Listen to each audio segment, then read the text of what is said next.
ಸುಗ್ಗಲಮ್ಮ ದೇವಸ್ಥಾನ ಧ್ವಂಸ, ರೆಡ್ಡಿ ಸಾಮ್ರಾಜ್ಯ ಉಡೀಸ್, ದೇವಾಲಯ ಕಡೆಗಣಿಸಿದವರು ಮಲ್ಯ ಅಸ್ತಿತ್ವವೇ ಅಲುಗಾಡ್ತೋ. ಗ್ರಾಮ ದೇವತೆ ಸ್ಥಳದಲ್ಲಿ ಫಿಲ್ಮ್ ಸಿಟಿ ಕಟ್ಟಿದ್ರು, ರಾಮೋಜಿ ವರ್ಚಸ್ಸೇ ಮಂಕಾಯ್ತೋ. ಇದುವೇ ಈ ಹೊತ್ತಿನ ವಿಶೇಷ ದೇವರ ಶಾಪ. ನಾನು ಸೌಮ್ಯ. ಸಂಕಟ ಬಂದಾಗ ವೆಂಕಟರಮಣ ಅನ್ನೋರು ನಮ್ಮ ಜನರು. ಕಷ್ಟ ಕಾಲದಲ್ಲಿ ಸಹಾಯಕ್ಕೆ ಆ ದೇವರು ಬಂದೇ ಬರ್ತಾನೆ ಅನ್ಕೊಳ್ತಾರೆ. ಅದೇ ರೀತಿ ತಪ್ಪು ಮಾಡಿದ್ರೆ ಶಿಕ್ಷೆ ಕೂಡ ಸಿಕ್ಕೇ ಸಿಗತ್ತೆ, ಅದು ಕೂಡ ಈ ಜನ್ಮದಲ್ಲೇ. ಮಾಡಿದ ಪಾಪಕ್ಕೆ ಪ್ರಾಯಶ್ಚಿತ ಆಗಲೇಬೇಕು. ಅಲ್ಲಿ ಶ್ರೀಮಂತ ಬಡವ ಅನ್ನೋ ಭೇದ ಭಾವವಿಲ್ಲ.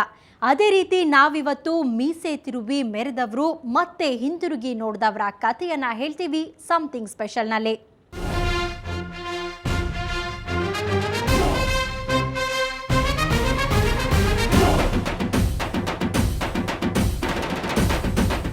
ಗಣಿನಾಡು ಬಳ್ಳಾರಿ ಭವಿಷ್ಯದ ಉಕ್ಕಿನ ರಾಜಧಾನಿ ಅಂತಲೇ ಬಿಂಬಿಸಲಾಗಿತ್ತು. ಇಲ್ಲಿನ ಹಿಡಿ ಮಣ್ಣಿಗೂ ಚಿನ್ನದ ಬೆಲೆ ಇದೆ.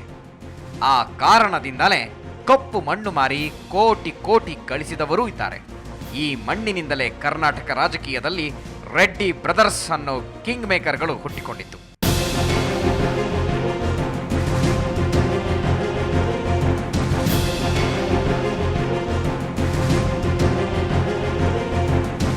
ಜನಾರ್ದನ ರೆಡ್ಡಿ ಆಗರ್ಭ ಶ್ರೀಮಂತ, ವೈಭವೋಪೇತ ಬಂಗಲೆ, ಓಡಾಡೋಕೆ ಕೋಟ್ಯಂತರ ರೂಪಾಯಿ ಬೆಲೆ ಬಾಳುವ ವಿದೇಶಿ ಕಾರುಗಳು, ಹೈಟೆಕ್ ಸೆಕ್ಯೂರಿಟಿ, ಹಾರಾಡಲು ಹೆಲಿಕಾಪ್ಟರ್, ಐಷಾರಾಮಿ ಬಸ್ಗಳೊಂದಿಗೆ ಕುಬೇರನ ರೀತಿ ಬದುಕಿದ ಜನಾರ್ದನ ರೆಡ್ಡಿ ಸದ್ಯ ಶ್ರೀಕೃಷ್ಣನ ಜನ್ಮಸ್ಥಳದಲ್ಲಿ ರೆಸ್ಟ್ ತಗೊಳ್ತಾ ಇದ್ದಾರೆ. 4 ಕೋಣೆ ನಡುವೆ ಚಾಪೆ ಮೇಲೆ ಮಲಗುವ ಪರಿಸ್ಥಿತಿ ಅವರದ್ದು. ಹೇಗಿದ್ರು ಹೇಗಾದ್ರು ಅನ್ನೋದಕ್ಕೆ ಇವರೇ ದ ಬೆಸ್ಟ್ ಎಕ್ಸಾಂಪಲ್. ಅಕ್ರಮ ಗಣಿಗಾರಿಕೆ ಆರೋಪ, ತೆರಿಗೆ ವಂಚನೆ ಸೇರಿದಂತೆ ಇತರ ಆರೋಪಗಳನ್ನು ಇವರ ಮೇಲೆ ಹೊರಿಸಲಾಗಿದೆ. ರೆಡ್ಡಿ ಜೈಲಿಗೆ ಹೋಗಲು ಕಾರಣವೇನು? ಅಂದು ಮೆರೆದವರು ಇಂದು ಜೈಲು ಸೇರಿದ್ದೇಕೆ? ಈ ಪ್ರಶ್ನೆಗಳು ಬಳ್ಳಾರಿ ಜನತೆಯನ್ನ ಕಾಡುತ್ತಿವೆ. ಬಳ್ಳಾರಿಯಲ್ಲಿ ಸಿಗೋ ಬ್ಲ್ಯಾಕ್ ಗೋಲ್ಡ್ ಅನ್ನ ಅಗೆದು ರಾತ್ರೋರಾತ್ರಿ ರೆಡ್ಡಿ ಶ್ರೀಮಂತರಾಗಿ ಬಿಟ್ರು. ರಾಜ್ಯದಲ್ಲಿ ಬಿಜೆಪಿ ಸರ್ಕಾರ ಸ್ಥಾಪನೆಯ ಹಿಂದೆ ರೆಡ್ಡಿ ಬ್ರದರ್ಸ್ ಪಾತ್ರ ಮಹತ್ವದ್ದು. ಅಂತ ರಾಜವೈಭೋಗ ಅನುಭವಿಸಿದ ರೆಡ್ಡಿ ಸದ್ಯ ಸಿಬಿಐ ವಶದಲ್ಲಿದ್ದಾರೆ. ಜೈಲು ಸೇರಿ 7 ತಿಂಗಳುಗಳೇ ಕಳೆದು ಹೋದವು. ಯಾವಾಗ ಬಿಡುಗಡೆಯಾಗ್ತಾರೆ ಅನ್ನೋದು ಇನ್ನೂ ಗೊತ್ತಿಲ್ಲ.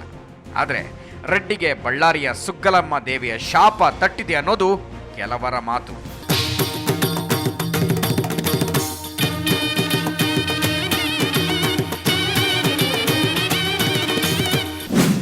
ಸುಗ್ಗಲಮ್ಮ ದೇವಿಯ ಶಾಪ ಸೆಪ್ಟೆಂಬರ್ 3, 2006. ಅದು ಸೆಪ್ಟೆಂಬರ್ 3, 2006ನೇ ಇಸ್ವಿ. ಅಂದು ಆಂಧ್ರ ಮತ್ತು ಕರ್ನಾಟಕದ ಗಡಿ ಭಾಗದಲ್ಲಿದ್ದ ಸುಗ್ಗಲಮ್ಮ ದೇವಸ್ಥಾನವನ್ನು ರಾತ್ರೋರಾತ್ರಿ ಸ್ಫೋಟಗೊಳಿಸಲಾಗಿತ್ತು. ಈ ದೇವಸ್ಥಾನ ಬಿಐಒಪಿ ಮತ್ತು ಒಎಂಸಿ ಗಣಿಗಳ ನಡುವೆ ಇತ್ತು. ಆ ದೇವಿಯ ಶಾಪದಿಂದಾಗಿ ಜನಾರ್ದನ ರೆಡ್ಡಿ ಜೈಲು ಶಿಕ್ಷೆ ಅನುಭವಿಸುವಂತಾಗಿದೆ ಅನ್ನೋದು ಸುಗ್ಗಲಮ್ಮ ದೇವಿಯ ಆರಾಧನೆ ಮಾಡ್ತಾ ಇದ್ದ ಜನರ ಮಾತು. ಯಾಕಂದರೆ ಅದು ಹಳೆಯ ಕಾಲದ ದೇವಸ್ಥಾನವಾಗಿತ್ತು. ಕಾಕತಾಳೀಯವೆಂಬಂತೆ 2011ರ ಸೆಪ್ಟೆಂಬರ್ ತಿಂಗಳಿನಲ್ಲಿಯೇ ಜನಾರ್ದನ ರೆಡ್ಡಿ ಜೈಲು ಸೇರಿದ್ದಾರೆ.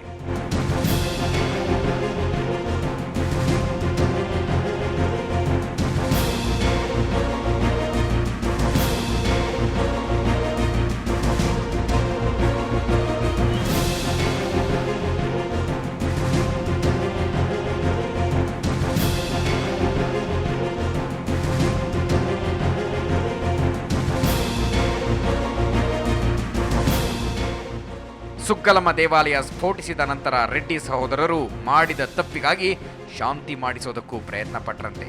ಆದರೆ ಇದೀಗ ಅಂದು ಮಾಡಿದ ತಪ್ಪೋ ಏನೋ ಜೈಲಿನಲ್ಲಿ ದಿನ ದೂಡಬೇಕಾದ ಅನಿವಾರ್ಯತೆ ಬಂದೊದಗಿದೆ. ಈ ಕುರಿತಂತೆ ಪ್ರಕರಣ ದಾಖಲಾದರೂ ಅಂದು ಆಂಧ್ರದ ಮುಖ್ಯಮಂತ್ರಿಯಾಗಿದ್ದ ವೈಎಸ್ಆರ್ ಜನಾರ್ದನ ರೆಡ್ಡಿ ಆಪ್ತರಾಗಿದ್ದರಿಂದ ಯಾವುದೇ ತನಿಖೆ ಕೂಡ ನಡೆದಿರಲಿಲ್ಲ. ಇದೀಗ ಪ್ರಕರಣ ಸಿಬಿಐ ಕೈಯಲ್ಲಿದ್ದು ಮಾಡಿದ್ದು ನೋ ಮಹಾರಾಯ ಅನ್ನೋ ಹಾಗಾಗಿದೆ ಜನಾರ್ದನ ರೆಡ್ಡಿಯ ಪಾಡು. ತಿಮ್ಮಪ್ಪನ ಶಾಪ ತಟ್ಟಿದೆಯಾ? ಕಿರೀಟದ ಮೇಲೆ ಹೆಸರು ಬರೆಸಿದ್ದು ಯಾಕೆ?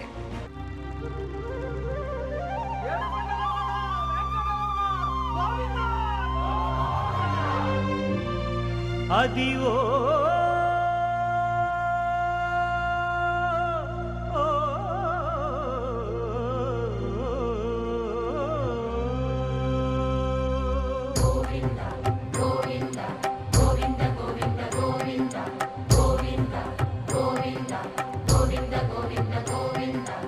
అదివో అల్లదివో శ్రీహరివాసము. ಜನಾರ್ದನ ರೆಡ್ಡಿಗೆ ದೇವರ ಮೇಲೆ ಭಕ್ತಿ ಜಾಸ್ತಿ ಇತ್ತು. ಅದರಲ್ಲೂ ತಿರುಪತಿ ತಿಮ್ಮಪ್ಪ ಅಂದರೆ ಇನ್ನಿಲ್ಲದ ಭಕ್ತಿ. ವರ್ಷಕ್ಕೊಮ್ಮೆ ಕುಟುಂಬ ಸಮೇತರಾಗಿ ತಿಮ್ಮಪ್ಪನ ದರ್ಶನ ಪಡಿತಾ ಇದ್ರು. 2010 ಫೆಬ್ರವರಿಯಲ್ಲಿ ಜನಾರ್ದನ ರೆಡ್ಡಿ ತಿಮ್ಮಪ್ಪನಿಗೆ ಒಂದು ಬಂಗಾರದ ಕಿರೀಟವನ್ನ ಉಡುಗೊರೆಯಾಗಿ ಕೊಟ್ಟರು. ಅದೇನು ಮಾಮೂಲಿ ಕಿರೀಟವಾಗಿರಲಿಲ್ಲ.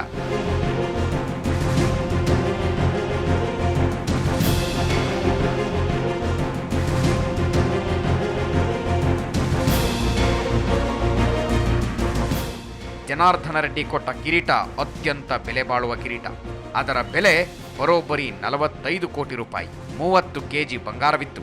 ಆದರೆ ಅದನ್ನ ಕೊಡೋ ಟೈಮ್ನಲ್ಲಿ ಒಂದು ಎಡವಟ್ಟು ಮಾಡಿಬಿಟ್ರು. ಅದೇನೆಂದ್ರೆ ಕಿರೀಟದ ಮೇಲೆ ತಮ್ಮ ಹೆಸರನ್ನ ಮುದ್ರಿಸಿದ್ದು. ಎಸ್, ಇದುವರೆಗೂ ತಿಮ್ಮಪ್ಪನಿಗೆ ಉಡುಗೊರೆ ಕೊಟ್ಟ ದಾನಿಗಳು ಯಾರೂ ತಮ್ಮ ಹೆಸರನ್ನ ನಮೂದಿಸಿರಲಿಲ್ಲ. ಆದರೆ ರೆಡ್ಡಿ ಆ ಎಡವಟ್ಟನ್ನ ಮಾಡಿಕೊಂಡಿದ್ರು. ಅದು ತಿಮ್ಮಪ್ಪನ ಮುಡಿಯನ್ನ ಅಲಂಕರಿಸೋ ಕಿರೀಟವಾಗಿತ್ತು.